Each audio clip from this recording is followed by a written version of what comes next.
Bueno, hay más cosas que contarles. Seguimos adentrándonos en la tarde. Enseguida vamos a hablar de una peli que se proyecta mañana en el Cervantes, que se llama Parada en el cielo, y que tiene a dos almerienses como, en fin, dentro de lo que es el equipo técnico. Uno como guionista, otro como director de producción, Juan Gabriel García y David Turpin. Vamos a hablar con Juan en unos minutos. Centro Idealia, del cual hemos hablado en los últimos años, inicia actividad, nuevo curso, como la mayoría de nosotros, con un ciclo, la verdad que muy atractivo esto, ciclo respuestas arriesgadas a preguntas valientes. Esto la verdad que está muy bien encauzado y yo creo que de forma muy coherente, porque es algo que hoy en día no sé si hay preguntas valientes, empecemos por ahí, y respuestas arriesgadas para quien les pregunta, ¿no?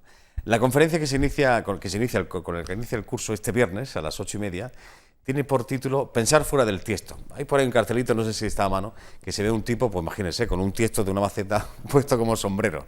Bienvenido, buenas tardes, Antonio Burgos. ¿Qué tal? Buenas tardes, Joaquín. Encantado de estar otra vez contigo. Ha pasado rápido el verano, aquí estamos de nuevo, ¿no? Rápido, sí. No sé si rápido o lento, pero ha pasado.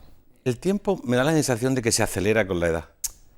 Sí. Se acelera. ¿Tú te acuerdas cuando éramos niños que el verano se hacía eterno? Inmenso. Oh, qué maravilla, qué maravilla. Que uno no sabía si cuando iba a regresar al colegio se iba a saber escribir, claro, o algo de eso. Y ahora sí, se va en un... ¿Sabes lo que influye en eso? Que cuando eres niño apenas tienes responsabilidades, ¿no?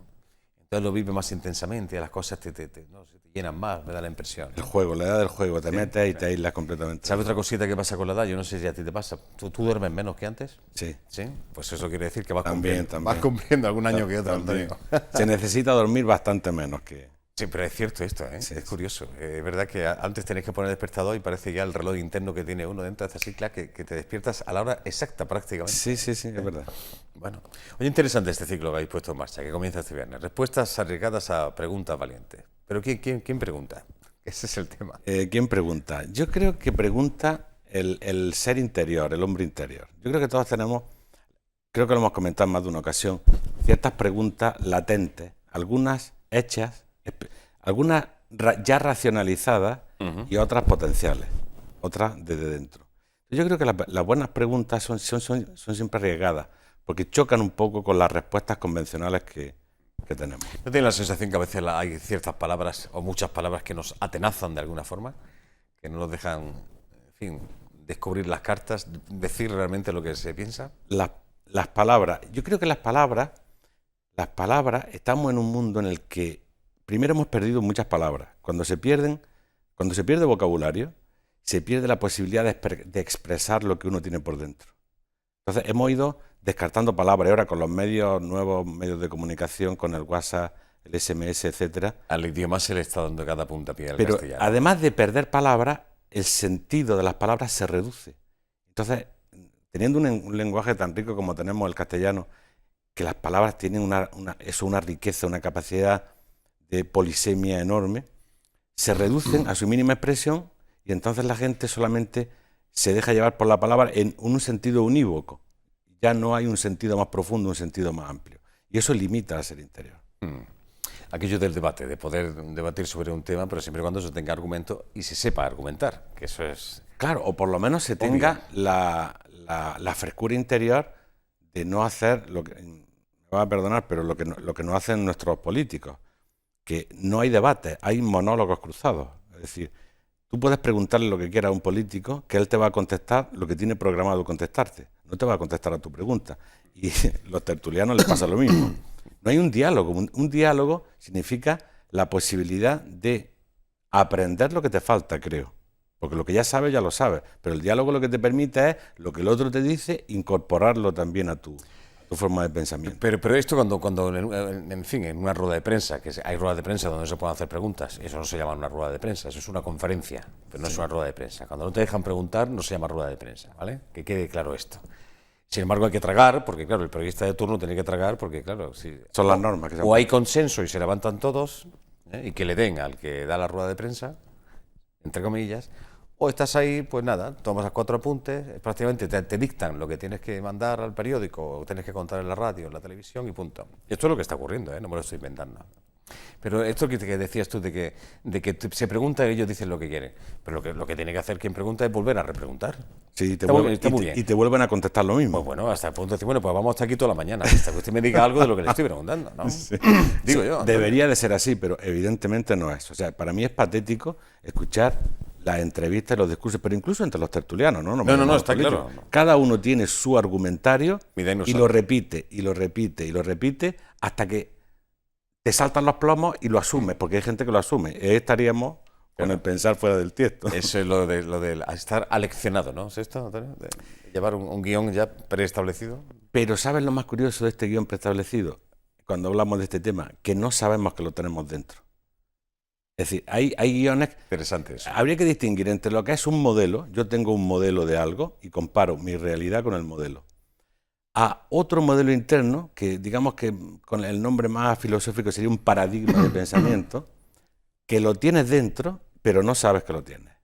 Simplemente se acepta que eso es así. A mí me gusta poner el ejemplo curioso de la Edad Media. Se pensaba que la Tierra era redonda. Nadie, o sea, aunque ahora nos parezca muy extraño, nadie se cuestionaba que la Tierra era esférica, sino que era plana. Que era plana. Por lo tanto, si era plana, había un momento donde el mar caía. Claro. Por eso nadie cruzaba el estrecho de Gibraltar, porque más allá no había nada. Claro, te caías al abismo. Ibas a caer al abismo. Entonces, ahora decimos, pero ¿cómo la gente es tan simple? No, eso es un paradigma de pensamiento. Entonces la gente mira, pero no ve, simplemente. Eso es lo que hay. Pero ¿hay algo que esté sucediendo parecido a esto que ocurría en la Edad Media actualmente, Antonio? Esta aberración tan grande. ¿Sabes cuál es el problema del paradigma? Que no lo vemos. Claro. No lo vemos. Lo veremos con los tiempos. Otras generaciones... Tú y yo no, otras generaciones. Otras generaciones lo verán. O alguien con la suficiente frescura y potencia de pensamiento como para darse cuenta ahora.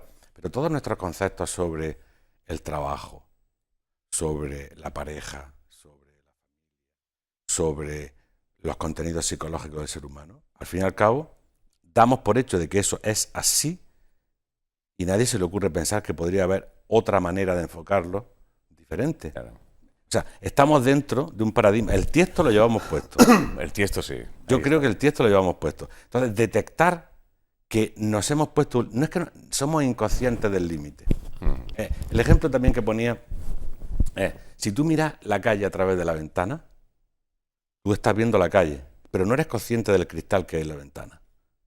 Tú ves la calle, pero si el cristal tuviera alguna deformación o algún colorcito, tú verías todo teñido por ese cristal, pero tú el cristal no lo ves, tú estás mirando la gente paseando por la calle. Ese cristal es de alguna manera ese tiesto que llevamos puesto y que no somos conscientes de que lo tenemos. Eso condiciona nuestros límites y condiciona nuestras opiniones sobre todas las cosas. Estaba pensando que un paradigma con esto de la Tierra plana de la Edad Media, algo parecido puede ocurrir cuando pasen otras generaciones y dirán, ¿cómo aquellos seres humanos que vivieron en el siglo XX, XXI o principios del XXI, ¿qué hicieron con este planeta? ¿Cómo fueron destruyéndolo poco a poco, ¿no? Esto que ahora que no vemos, o si vemos y nos da igual, el ejemplo, ¿no? El símil, ¿no? Cuando pasen ciertos años, quizá hay alguien que se pregunte, oye, ¿cómo es posible? ¿Cómo se permite Pero esto, fíjate ¿no? una cosa muy simple. Hace unos pocos siglos la esclavitud era normal. La justificaba la Iglesia, la justificaba la política, era normal. Era perfectamente lógico comprar la vida a otro ser humano. Ahora nos escandalizamos y nos regamos la vestidura. Pero la inmensa mayoría de la humanidad en aquel momento lo veía perfectamente lógico. Nadie se regaba la vestidura. Pues yo creo que nos va a pasar algo parecido. Pero ¿qué sería lo bueno? Pues que cada individuo hiciera el esfuerzo de atravesar ese límite y ver dónde estamos metiendo la pata ahora, o sea, en qué nos estamos equivocando. Lo que ha sucedido esta mañana, en fin, esta mañana porque ha ocurrido algo realmente importante con respecto a lo que está sucediendo en Cataluña, ¿también tiene que ver con pensar fuera del tiesto, desde tu punto de vista? Las detenciones que se han llevado a cabo, ¿no? Yo creo, el problema, claro que le han colocado un tiesto a algunas personas. Nosotros sabemos, por ejemplo, que el tema de la independencia en Cataluña hace muy poco tiempo era mínimo. Pero cuando alguien se dedica... Esto es algo que los políticos no quieren reconocer. A las masas se las manipula. Sin lugar a dudas. Y se les convence de las cosas. Cuando tú tienes una serie de señores que tienen los medios de comunicación, que tienen el acceso, y repiten, y repiten, y repiten, los que eran un 10% se convierten en un 40%. ¿Es que de pronto han cambiado de manera de pensar? No, les han colocado una nueva pieza de su tiesto y ya está. Entonces, y ahora además lo sacan a la calle, sin justificar nada. pero creo que es una forma de manipulación de masa que la tenemos ahí clara, pero ningún político va a decir eso, porque en las próximas elecciones teníamos que decir lo mismo. Quien mejor manipule a lo largo de la propaganda electoral es el que tiene más votos, pero no se despierta la conciencia de la gente. Se le bombardea, se le bombardea, se le bombardea, hasta que salta un clac, y entonces, bueno, piensan, voy a votar esto, pero no hay conciencia. Pero ¿y cómo somos así de vulnerables ante esa manipulación, Antonio? Es que de buena pensarlo, sabes que siempre he utilizado el concepto este del gran rebaño, ¿no? Esto te lo he comentado muchas veces. Sí. Pero es que en realidad, ¿qué es esto? Un gran rebaño de ovejas, ¿eh? Pero lo triste de todo esto es que cada ser humano, considerado individualmente, es responsable. Es decir, tú hablas con cada persona y te tomas un tiempo y todo ser humano puede pensar y puede reflexionar y puedes hablar. Pero hay una categoría que es la masa, el hombre masa, donde ya la individualidad se pierde completamente, se diluye y ya no hay pensamiento individual, ya hay una especie de pensamiento básico, reduccionista colectivo, y la gente es manipulada sin que se dé cuenta. Platón decía que el gran monstruo era la masa, no el hombre. El hombre individual responde, el hombre individual tú le dices, no, el hombre individual ve caerse a un niño aquí y se va a cogerlo, sí. Pero cuando hay una estampida en un estadio, pisotean a los débiles. Los mismos hombres, el mismo hombre que está en la calle se encuentra un niño y lo recoge, cuando entra la masa ya no piensa. Entonces ahí hay un fenómeno que yo creo que los que saben lo utilizan para manipularnos. Entonces, en lugar de despertar la individualidad de cada ser humano, su propia conciencia humana, lo que se procura es masificarlo, en base a ciertas emociones, en base a ciertos pensamientos básicos que no requieren ninguna elaboración. Ahí donde reside realmente el poder, Antonio, en la influencia que se tiene sobre esa masa. Por desgracia, sí. Así es. Para mí es un poder completamente ilusorio. Pero es real, ¿eh? No es un poder real. Total y absoluto. Es decir, por un lado es el poder que se maneja ahora mismo, pero desde el punto de vista filosófico profundo es un poder ilusorio porque en realidad es mentira. Ya van a despertar y cuando despierten ya se van a dar cuenta de lo que le ha hecho. Porque yo creo que estamos condenados, los seres humanos, a despertar como seres humanos, a despertar como individuos. Podemos tardar un poco más, podemos tardar un poco menos. Pero de todo esto nos vamos a tener que liberar en algún momento. Pero cuando dices despertar como ser humano, ¿a qué te refieres? Yo creo que el ser humano está en evolución y estamos a medio hacer. Yo tengo ese pensamiento. En lugar de pensar que el ser humano es la corona evolutiva y ya está acabado, yo creo que el ser humano nos queda mucho, mucho por aprender, individualmente a cada uno. Entonces, en lugar de pensar que ya es un ser definitivo, cerrado, ¿por qué no pensamos que es un ser que está en evolución continua? Y que todavía nos falta bastante más para comprender la vieja pregunta, ¿no? ¿Quién soy yo y qué hago aquí? Yo creo que esa es la gran pregunta, porque claro, ¿quién soy? ¿Qué hago aquí circunstancialmente? Pues soy padre, soy hijo, tengo que trabajar. Esas necesidades están. Pero el trasfondo de todo eso es, en el fondo, todo eso, ¿para qué? Esa es la gran pregunta. Y cuando el ser humano empieza a cuestionarse eso, empieza a despertar algo dentro y ahí se vuelve individuo, en el mejor sentido de la palabra.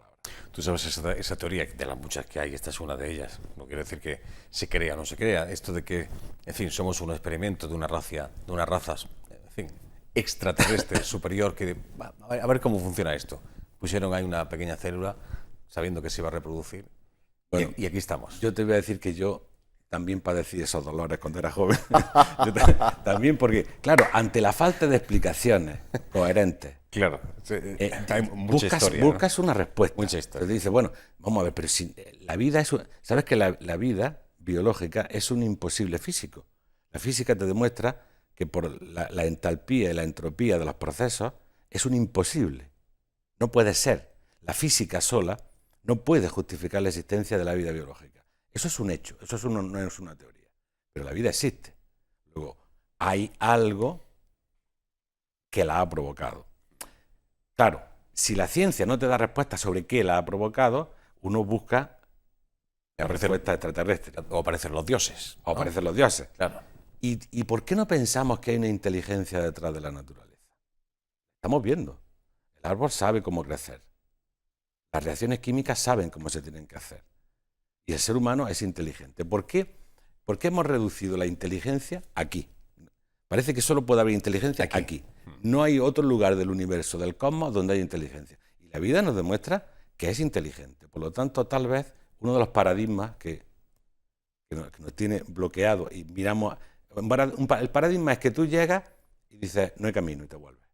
¿Sabes? Uno de los paradigmas es que negamos la inteligencia en la naturaleza. ¿Cómo la llama cada uno? Eso ya... Vale. Pero yo percibo esa inteligencia. Pero ese es uno de los grandes errores de la raza humana, creerse los más inteligentes. Sin lugar a dudas. Indudablemente. Somos la cumbre, pero eso es un residuo de cierta forma religiosa. Dios crea el mundo y entonces dice, yo ahora voy a hacer la corona de la creación, que es el hombre. Y lo ponemos aquí y el mundo es su cortijo. Yo creo que ese es un gran error filosófico. El hombre es un ser natural, imbricado en la naturaleza. No es dueño de nada, tiene que comprenderlo todo. Pero, ¿por qué vamos a negar una inteligencia superior a esta que yo considero aquí? ¿Por qué? Si la estamos viendo en la naturaleza, cómo opera, con qué precisión. Total. Pero precisión, de verdad. A mí me encanta siempre esto, cuando dice la gente, ya que tranquilo estamos aquí, no se mueve nada. Si pensáramos que la Tierra gira alrededor del Sol a 108.000 kilómetros por hora, la Tierra va a 108.000 kilómetros por hora alrededor del Sol. Y un punto del Ecuador gira, creo que era a 80.000 kilómetros por hora, o 75.000 kilómetros. O sea, vamos a 75.000 kilómetros por hora, sí, pero fíjate qué tranquilidad. Si la Tierra variara una milésima la velocidad, ¿te imaginas por inercia lo que pasaría con lo que es la superficie? Saldría todo volando al espacio. Eso es un hecho científico. Entonces, ¿qué le otorga a la Tierra esa precisión durante milenios que hace que no varíe nada la velocidad? Y si la varía es con tanta mesura que la vida no se entera. Entonces, yo no puedo pensar que no hay una inteligencia. ¿Y por qué siempre se busca un ser, llámese Dios, a un ser que sea el que ha dicho que esto va a ser así? Y no se acepta que es así porque sí. Pero, ¿porque sí qué significa? Por esto que tú estás diciendo, por la precisión de la naturaleza, por sí misma. Pero entonces tal vez teníamos que pensar en una inteligencia sin un ser inteligente. Pero es que eso ya es un salto metafísico. Es decir, en lugar de pensar que hay un señor sentado en la cabina de control, controlando todo, que es la idea que hemos rechazado todos, porque viene del pasado, ¿por qué no pensamos, como dirían otros filósofos, los pitagóricos, los platónicos, los neoplatónicos, ¿por qué no pensamos en una inteligencia tras la naturaleza, sin un ser inteligente que tenga la inteligencia? Es inteligencia viva. Que la queremos llamar Dios, porque con la cantidad de prejuicios que tenemos con la palabra, volveríamos a estropear el concepto. Pero como hay tantos dioses, por eso hay tantos nombres para un mismo Dios, porque cada uno quiere apropiarse de su Dios, que es el mejor de todos, es el más inteligente. Fíjate. Con los problemas que eso acarrea, y la historia lo demuestra. El otro día me mandaron una cosa preciosa de un estudiante de física que le preguntaba si el infierno era exotérmico o endotérmico. Y hace una respuesta fantástica, hace una respuesta fantástica. ¿Qué dice la respuesta? Es complejo de explicar, pero decía, bueno, si la proporción de almas que llegan es superior a la que salen, entonces será endotérmico. Es decir, aumenta la temperatura. Pero como del infierno dicen que no sale nadie y solamente entran, tiene que ser endotérmico. Claro, claro. Dice, pero claro, como todas las religiones dicen que si no estás con ellos vas al infierno, al final todos vamos al infierno. Todos vamos al infierno. Bueno, y entonces hace una hecho preciosa. Qué camelo. Bueno, pensar fuera del tiesto, ¿eh? Un pequeño avance, conferencia mañana, no, el viernes 8:30 de la tarde, Avenida Pablo Iglesias 134, Centro Idealia. Gracias, Antonio. Seguimos hablando otro día, ¿vale? Encantado, Joaquín, de estar aquí. Hasta la próxima. Gracias a ti. Se buscan agentes de cambio para la transformación social. Es un acto que se lleva a cabo esta tarde en el Salón de Actos del Centro Universitario Adscrito de Trabajo Social, en la calle Doctor Barraquel, esquina Carretera de Ronda. Jornada informativa sobre el proyecto europeo que viene a llamarse youchain.com. ¿Quieren conocer más sobre esto? Pues compañero Juan Domínguez. Adelante, cuando quieras. Así es, Joaquín, efectivamente nos encontramos a las puertas del Salón de Actos Centro Universitario Administración Trabajo Social, donde dentro de unos 15-16 minutos aproximadamente va a empezar esa jornada informativa sobre un proyecto europeo del que nos va a informar a continuación Rosa Mari. Rosa Mari, muy buenas tardes. Buenas tardes. ¿Qué tal andamos? Muy bien. Bueno, preparada ya, me imagino, además los chavales, los chicos y chicas están ya ahí y falta todavía un buen rato ya preparando para que les informéis sobre esta jornada, ¿no? Sí, estamos muy impacientes y con ganas de explicarle a la juventud, en este caso la sociedad almeriense, sobre el proyecto que estamos ahora mismo trabajando. No hemos dicho lo más importante, que es el título del proyecto. Bueno, el título es youchange.com.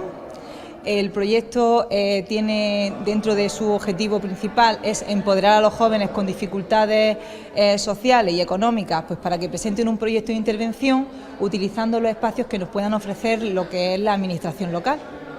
Creo, según leía esta mañana, me parece que va dirigido o enfocado a chicos y chicas cuyas edades estén comprendidas entre 16 y 28 años, ¿no? Sí, porque el programa europeo es Erasmus Plus Juventud. Y entonces dentro del Ministerio, que en este caso es el Ministerio de Juventud quien nos ha autorizado y nos ha aprobado el proyecto, lo que es la franja de edad pues sería entre los 16 y 28 años. Sois 6 socios nada más, me parece, ¿no? Somos 6 socios, 2 españoles, 2 griegos y 2 chipriotas, los que estamos dentro. Bueno, esta tarde en esencia, ¿qué se les va a contar? Se les va a contar un poco en qué va a consistir este proyecto, les vamos a explicar un poco lo que hemos trabajado internamente dentro del partenariado y básicamente lo que vamos a tratar es lo que es la formación, en qué va a consistir ese curso formativo que va a durar 40 horas y aparte, pues bueno, animarlos e incentivarlos para que puedan presentar proyectos de intervención en su comunidad y para que pueda mejorar lo que es el desarrollo económico y sobre todo social de lo que es de la provincia. O sea que en esencia esta tarde es una jornada, como decía, con carácter eminentemente informativo. A partir de ahí, aquellos que les interese, entiendo que harán su correspondiente inscripción y se incorporarán a esas jornadas, como decías, que creo que son de 40 horas de trabajo, ¿no? Exactamente, sí, nosotros ahora mismo estamos con la fase de reclutamiento y una vez ya que tengamos los participantes, lo que son las inscripciones, pues tendremos un periodo pues para hacer la selección y una vez ya que lo tengamos seleccionados, pues comunicaremos a los beneficiarios de este curso cuándo se pueden matricular y cuándo pueden empezar. El curso también indicar que es gratuito, ¿vale? La verdad que me sorprende porque es un proyecto, según me contaba antes de darnos paso los compañeros, ambicioso, bonito, además mirando por estos chavales que incluso algunos están en riesgo de exclusividad. Y también me decías que uno de los fines en esencia es la de que puedan presentar proyectos de la comunidad para que puedan ir siendo mejorados, ¿no? Sí, exactamente. Nosotros queremos también una implicación por parte de la administración pública, los ayuntamientos, pues para que también nos cedan aquellos espacios que están en desuso para que estos participantes puedan plantear su proyecto de intervención y que pueda beneficiar a toda la comunidad. ¿Esto se había hecho con anterioridad, esta jornada? No, es un proyecto piloto y vamos, la idea es que una vez que finalice el proyecto, son 2 años de duración, tenemos hasta 2018, hasta agosto de 2018. De todas formas, aprovecho ya para informar que en mayo tendremos el evento final donde expondremos todos los resultados, todos los proyectos que se han ido presentando, porque también, a la vez que España, Grecia también va a hacer esta formación y Chipre también, por lo tanto que pueda beneficiarse todo lo que es el nivel internacional y el nivel europeo. Rosa Mari, que vaya bien, sobre todo por el futuro de los chavales que realmente se lo merecen. Me comentabas que ahora que empezamos a atisbar la posibilidad de salir de la crisis, que también los jóvenes se vean de alguna forma beneficiados, ¿no? Por supuesto, ellos son el futuro y ellos con lo que tenemos que apostar. Muchísimas gracias, sobre todo por explicarlo también. Muy amable. Muchas gracias. Joaquín, pues Rosa Mari, que es la encargada precisamente, la amabilidad que ha tenido, porque en unos instantes va a entrar en ese salón de actos para impartir esa jornada de la que nos ha hablado aquí con anterioridad precisamente en Abierto al Atardecer de Interalmería Televisión. España, Grecia y Chipre comparten este proyecto de 2 años de investigación que busca implicar a los jóvenes con menos oportunidades. you.change.com, que ese es el proyecto europeo que se presenta esta tarde en la Fundación Almería Social y Laboral.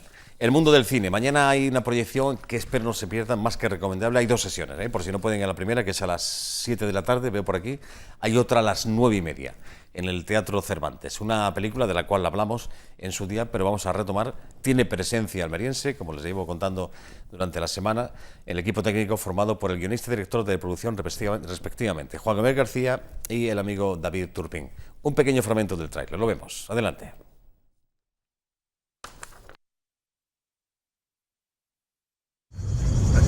La libertad no se conquista fácilmente. Se conquista de forma gloriosa. Si todo sale bien, seré generoso. No soy un criminal. Solo quiero lo que es mío. Y aplicar la ley.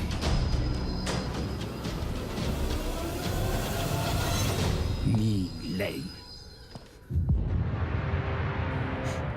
Padre sabía muy bien lo que hacer cuando él no estuviera. Si los vendemos, seremos ricas. No niego que el oeste tenga sus riesgos, pero precisamente por eso es interesante. Sé que el ferrocarril es el futuro, pero por nuestro bien espero que no sea así. Un pequeño anticipo solamente. Stop Over in Hell, Parada en el Infierno, el título de esta peli que tiene muy buena pinta. Repito, 2 sesiones mañana en el Cervantes, de la mano de Cuber Producciones, a las 7 de la tarde y a las 9:30. Juan Gabriel García, bienvenido, buenas tardes. Muy buenas, Joaquín. Me alegro de verte, tío. Igualmente, ¿cómo va todo? Bien. ¿Tú cómo vas? Bien. Bien. Recuperando. Estoy ahora en el proceso de ponerme en forma. Ahora me vas a permitir la broma, ahora soy un gordo andarín. No. Salgo a andar, Nada. que ya sabes que he tenido una pequeña elección, pero todo bien y Estupendo, optimista estupendo. de cara al futuro. Pero tu afición al cine, tu ilusión por el mundo del cine sigue seguimos. intacta. Sí, eso sí. Intacta. Tu participación, como acabo de contar hace un momentito, está dentro del equipo técnico, el equipo del guión, junto con personas como Antonio Durán y junto al propio Matellano, que es el director de la Exactamente, peli, ¿no? Víctor el director, Antonio Durán fue la persona también que tuvo un poco la idea, la ocurrencia de esta locura maravillosa de la película que hemos podido llevar a cabo, y yo me sumé rápidamente a ese equipo. Entre los tres escribimos Parada en el Infierno, que además tiene varias cosas que ver con Almería, y es que precisamente el empujón definitivo al proyecto se dio aquí, en Tabernas, en el año 2014, durante la celebración del Almería Western Film Festival, cuando vino el director de cine Enzo G. Castellari a recibir el premio principal de ese festival. Y Víctor y yo tuvimos la oportunidad de coincidir con él, le presentamos el proyecto y ya desde el principio Castellari mostró interés. El resultado final ha sido que ha interpretado a un personaje maravilloso, ni cameo ni nada, es un actor más del reparto, lo ha hecho muy bien, estamos muy contentos y claro, para nosotros, tanto para Víctor como para mí, no sé, el autor de películas como Keoma, aquel maldito tren blindado, que es en la que se basa Tarantino para hacer Malditos Bastardos, o la secuela falsa de Tiburón que dirige Castellari, pues, en fin, es un sueño hecho realidad, ¿no? Haber podido trabajar con él codo con codo. Eso te quería preguntar, cuando uno se acerca al cine, tú llevas, en fin, tiempo acercándose al cine, has escrito sobre cine, has hecho alguna cosita de cortometraje, pero participar en un largometraje, sobre todo en algo tan importante como es la elaboración de un guión, en fin, esto exige cierta responsabilidad, me da la impresión. Sí, ha sido una aventura maravillosa, estoy muy contento, mucho esfuerzo, mucho sacrificio, muchas horas que dejas de dedicarle a la familia y a los amigos, pero bueno, es como tú dices, es un empeño, una pasión que uno tiene e intenta también de alguna manera canalizarlo a la vía profesional y tener una experiencia como esta, y en ese sentido pues todos son valoraciones positivas. Por curiosidad, de cara a la gente que está en casa, sobre todo también para mí, ¿cómo se escribe un guión a 3 manos o a 2? Sí. ¿Cómo se empieza? ¿Os sentáis en una mesa? Oye, tú haces esto, yo hago esto y yo haces lo otro. Más o menos. Por ahí, ¿no? Aquí hay que decir que tuvo mucha importancia la tecnología, tener una buena conexión wifi, porque hicimos muchísimas videoconferencias, claro, como es lógico, ya que tanto Antonio como Víctor están en Madrid y yo en Almería, y ahí ellos dos quedaban en un mismo sitio y mantuvimos varias reuniones de estas características. La historia estaba clara desde el principio, lo que ocurría, y claro, se trataba de ordenarlo y darle a eso vida, sentido, y que tenga interés, que enganche al espectador y que en definitiva pues estemos contando una historia con un cierto trasfondo. Y entonces establecimos la escaleta, que es un término que se utiliza mucho en el mundo de la radio y de la televisión. También, claro, pensamos, bueno, qué secuencias son las que necesita esta historia para que se cuente como nosotros queremos. Una vez que tuvimos la secuencia, se hace el planteamiento, que es el relato como si fuese prosa, siempre utilizándolo en presente, porque ya sabes que el guión tiene que transmitir de manera muy clara lo que se van a ver en imágenes, no se trata de escribir una novela, claro. Y luego ya pues la secuencia pues con diálogos, con acotaciones técnicas. Un compañero daba el primer paso, decía, venga, pues yo voy a hacer el planteamiento, luego se lo pasaba a Víctor, luego me lo pasaba a mí, cada uno íbamos haciendo aportaciones, escribíamos una parte nueva, tenemos que hacer una secuencia nueva, venga, ¿la tienes tú clara, Juan Gabriel? Sí, escríbela, y así dimos varias vueltas hasta que por fin tuvimos la película, que por cierto, el guión no se termina, vamos, ni hasta cuando uno ve la película, quiero decir, hay alguna pincelada que queda abierta y el propio espectador en su cabeza es el que termina de cerrar la historia. Esa es un poco la idea también. Cuando se escribe un guión, ¿se conoce con antelación el reparto, los protagonistas, o eso es posterior?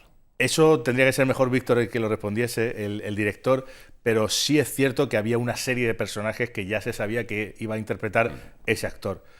Caso del de Manuel Bandera, que hace a un Marshall...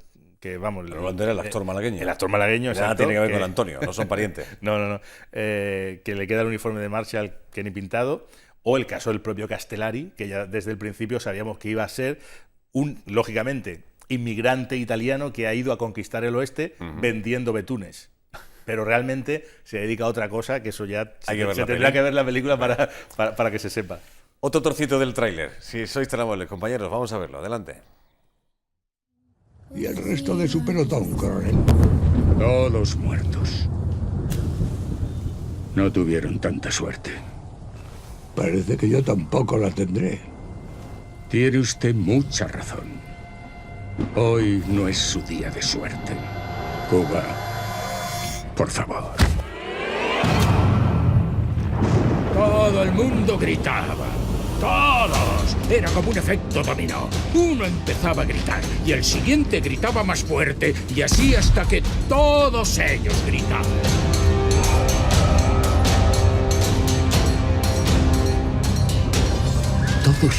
Todos estaban muertos. Tan tranquilos. Allí en el suelo, todos ellos muertos.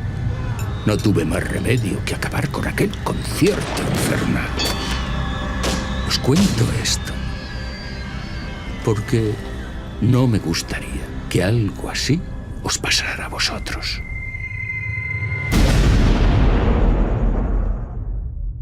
¿Qué pintor tiene la peli? Recuerdo, mañana dos sesiones, dos proyecciones, 7 de la tarde y 9:30 en el Teatro Cervantes. Dime, Juan. No, iba a gastar una broma, iba a decir que hemos querido hacer una película romántica, ¿no? Sí, es muy romántica, sí. Sí, no, que no se me olvide, por favor, que son muchísimas las personas que han intervenido en todo el proceso para que esta película sea una realidad, y me gustaría destacar la figura también de Andrés Acevedo, que es el productor de Baza. Podemos decir que esta película es de producción andaluza, aunque se haya rodado fuera, y gracias a él, que también se incorporó rápidamente después de lo de Castellari y demás, pues se ha empezado... La película empezó a cobrar forma y hoy día es una realidad. Hay mucha más gente, nos hablabas antes también a David Turpin, hay más productores, todo el elenco, el reparto, el equipo técnico. Claro. Ya sabes lo complejo que es sacar una película adelante. Ya lo creo. Parte, no sé en qué tanto por ciento, pero sí hay en localizaciones almerienses sin esta película. Sí, lo que pasa es que es un poco ¿dónde está Wally? Me explico. Vale. No hemos tenido un rodaje físico como tal que se vea en la película. Sí ha habido diferentes grabaciones, captación de imágenes para hacer una reconstrucción virtual del poblado Oasis Mini Hollywood que hemos insertado en un plano, en una panorámica. Ahí al fondo se ve una ciudad, esa ciudad es el Oasis Mini Hollywood de Tabernas. Vale. Es una forma también simbólica, aparte de lo que ya he contado de Castellari, o que, por ejemplo, la primera exhibición pública que tuvo la película fue el año pasado, también en Almería Western Film Festival, cerrando el festival. O sea que esta proyección de mañana es una manera de cerrar el círculo. Por no hablar, perdona, de los guiños que tiene la peli, aunque Víctor en la realización ha querido alejarse de los parámetros más estandarizados del spaghetti western a nivel estético y narrativo, pero que también tiene guiños a pelis que se han hecho en Almería. Claro. Lo que te iba a comenzar, y te lo digo como aficionado, el género western sigue teniendo atractivo. En fin, no estamos hablando solamente de antaño, ¿no? De lo que se hizo en Almería, en otras partes del mundo. Aquellas películas que llamamos cuando éramos pequeños, películas de pistoleros, ¿no? Era la forma de hablar del western, ¿no? Sino que en la actualidad, Clint Eastwood, Tarantino, etcétera, han hecho western de mucha calidad. Te digo esto porque me da la impresión que es algo que sigue gustando al público, Juan. Sí, el género en sí. Yo creo que sí. Lo que ocurre es que también percibo, Joaquín, un cierto rechazo, animadversión que no termino de alcanzar. ¿Por qué? El motivo por este género en determinados sectores presuntamente intelectuales, no sé, como que lo rechazan por vetusto, por violento o en su variante italiana. Una de las muchas críticas que nos han hecho, hemos tenido positivas, hemos tenido negativas. La peli no deja indiferente, eso tengo que decirlo. Empezaba diciendo: cuando creíamos felizmente muerto el Spaghetti Western, pues, claro, a partir de ahí, ya que me estás contando, ¿no? Tú imagínate que se hace una película que no sea un musical, y yo digo, cuando creía que ya el musical había desaparecido, vuelve a ser. No llega esta película. Por eso digo que percibo eso, por un lado, pero por otro es cierto que es un género universal, donde están simplificadas las principales emociones humanas, los buenos, los malos, el bien y el mal, y aparte de todo eso, muy codificado. No hace falta explicar muchas cosas con diálogo, todo lo comprendemos. Es el género cinematográfico por antonomasia, el más claro, el más auténtico y el más puro. Seamos sinceros, el uso de las armas controlado dentro de una peli, que no sea solamente la violencia, que haya mucha sangre, que la hay. Tarantino es experto en esto, como tú bien sabes, ¿no? Pero aquello de un duelo, o quizá esto es lo que hemos conocido de pequeños. Claro, claro. El duelo este de la era allí en los albaricoques, del Spaghetti Western. Y eso esto sigue teniendo su punto. Por supuestísimo que sí, Claro. por supuesto. Y vemos muchas películas actuales, ambientadas en la época actual, modernas, que son western. No es País para viejos, Por ejemplo. de los hermanos Coen, que es la película que más me gusta de ellos. Comanchería, que tuvo varias nominaciones a los Oscars en la última edición. Hay varias películas en esta línea, ¿no? Por eso que te decía de establecer una serie de códigos de comportamiento. Estoy viendo ahora también una serie muy recomendable que se llama Justified, la ley de Raylan, que es también un western en estado puro. De hecho, está basada en una novela, bueno, un relato corto de Elmore Leonard, que es un autor mayúsculo donde los haya, y esto lo vemos continuamente, y claro que sí, nos gusta muchísimo, y nos gusta, como tú dices, la violencia en la vida real es algo asqueroso, pero en el cine no deja de ser un elemento más que forma parte de la vida. Si el cine lo entendemos como una representación de la vida, Claro. pues la violencia ahí tiene un papel importante. Y que forma parte del ocio, de la diversión. Uno va al cine a divertirse, ¿no? Claro, No va a reflexionar, aunque a veces te hacen reflexionar sobre la vida. Sí, bueno, evidentemente. y de hecho, sin ánimo de ser pretenciosos, nosotros al personaje del coronel, al que da vida Pablo Escola, le hemos dotado de una serie de características, unos rasgos, y es que es un apasionado de un filósofo que se llama Max Stirner, que es un filósofo que, entre otros tratados, hizo El único y su propiedad, y fue precursor del pensamiento de Nietzsche. Y entonces, claro, lo que hace el coronel, pues basarse en la teoría de este autor para crear, a través de la demagogia, la suya propia. Y por eso se cree que está haciendo algo bueno cuando lo que hace es propagar el mal allá por donde va. Stop Over Hell, Parada en el Infierno. Recuerdo, mañana jueves 21, Teatro Cervantes, 7 de la tarde, primer pase, a las 9:30 el segundo.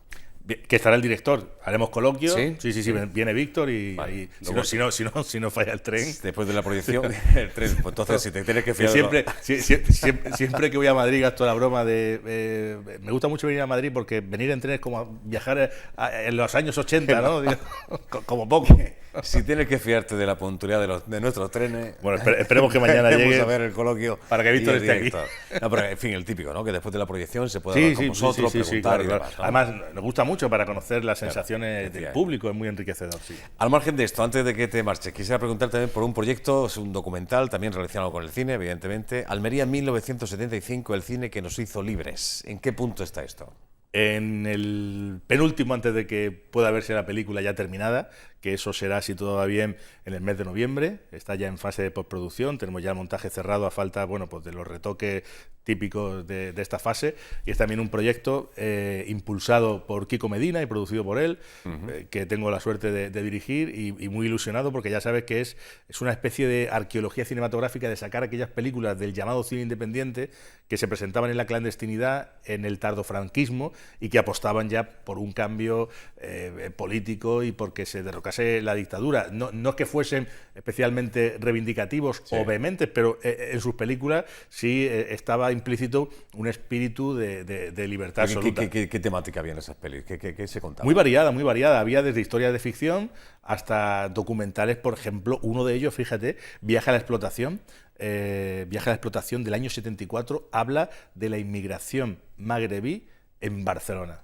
O Fíjate qué tema hoy día es tan actual, claro. Cómo ya en el 74 esto preocupaba a esos autores, ¿no? Y lo que reclamaban era pues unas mejores condiciones de vida para estas personas, y no solo para los inmigrantes magrebíes, sino que también hablaban de la inmigración tanto de Andalucía como de Extremadura, por ponerte un ejemplo. Sí, sí. Y luego también otras historias de ficción, pero que en ese trasfondo, Joaquín, iba implícito una libertad creadora. Los autores almerienses, Fausto Romero, por ejemplo. José Siles y Fausto Romero, con su aceta e imágenes de la chanca, pues reclamaban lo mismo, ¿no?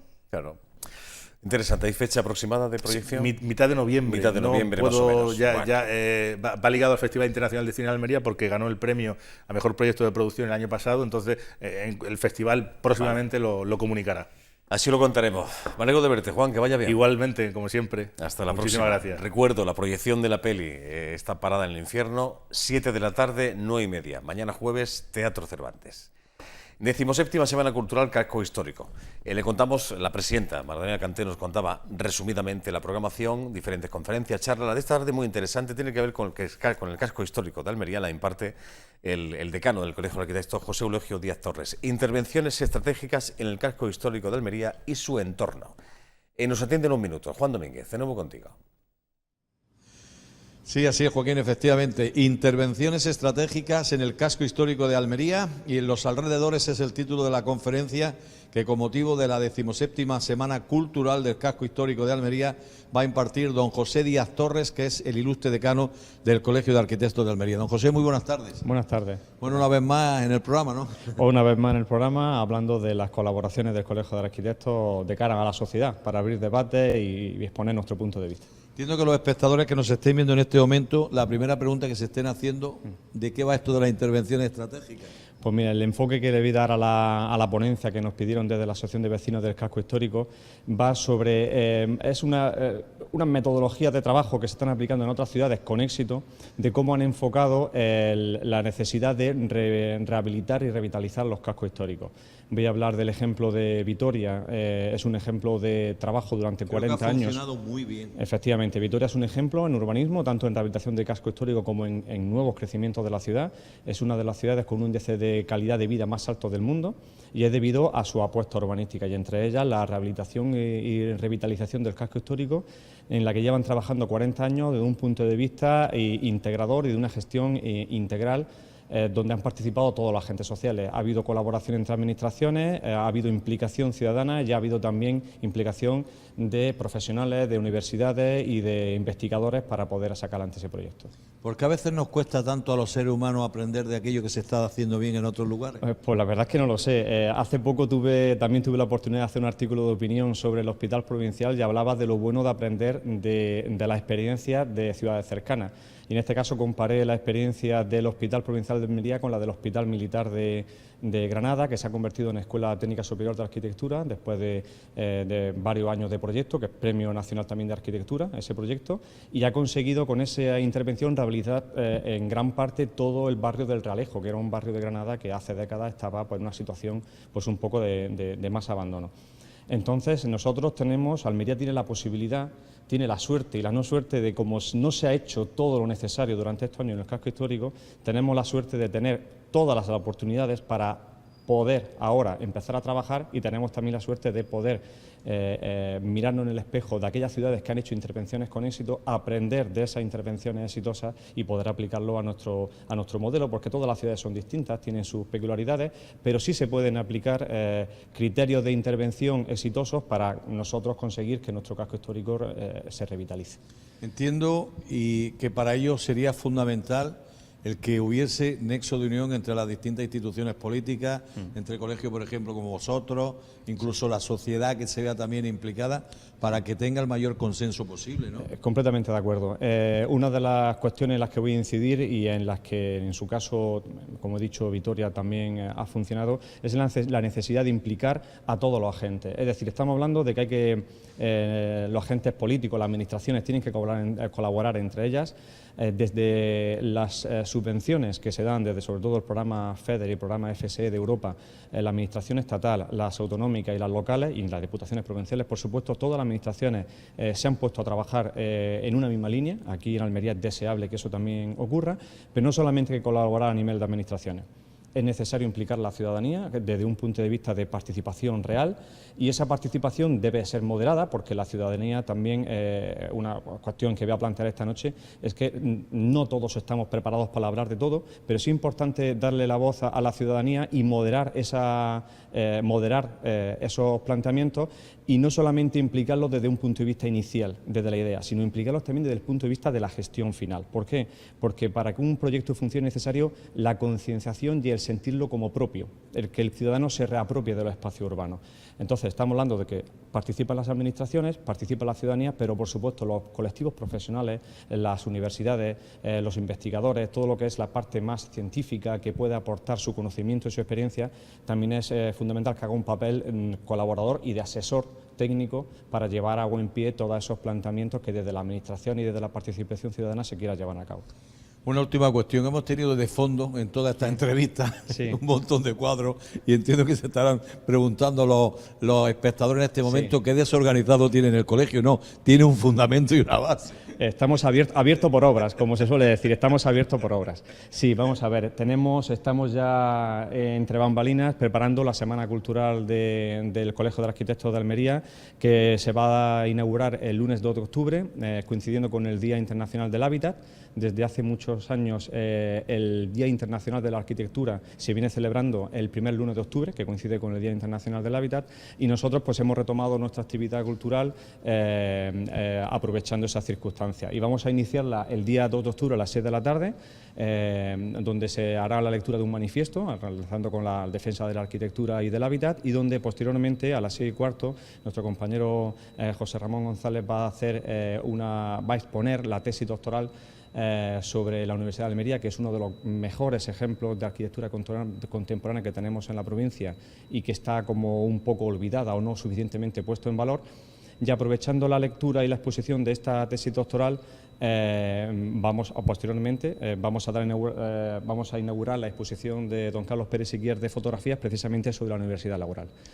Pues si el presentador y director del programa así lo estima oportuno, que estoy convencido de que lo va a estimar, estaremos aquí el lunes día 2 para cubrir esa semana del Colegio de Arquitectos. Pues encantado de recibirle a ustedes y a todas las personas y ciudadanos que quieran participar de esto. Muchas gracias y que vaya bien la conferencia. Muchas gracias a ustedes. Joaquín, pues como decía, intervenciones estratégicas en el casco histórico de Almería y en su entorno, la conferencia que hoy a las 8:30 va a impartir la persona que nos ha atendido aquí en directo en Abierto al Atardecer de Interalmería Televisión.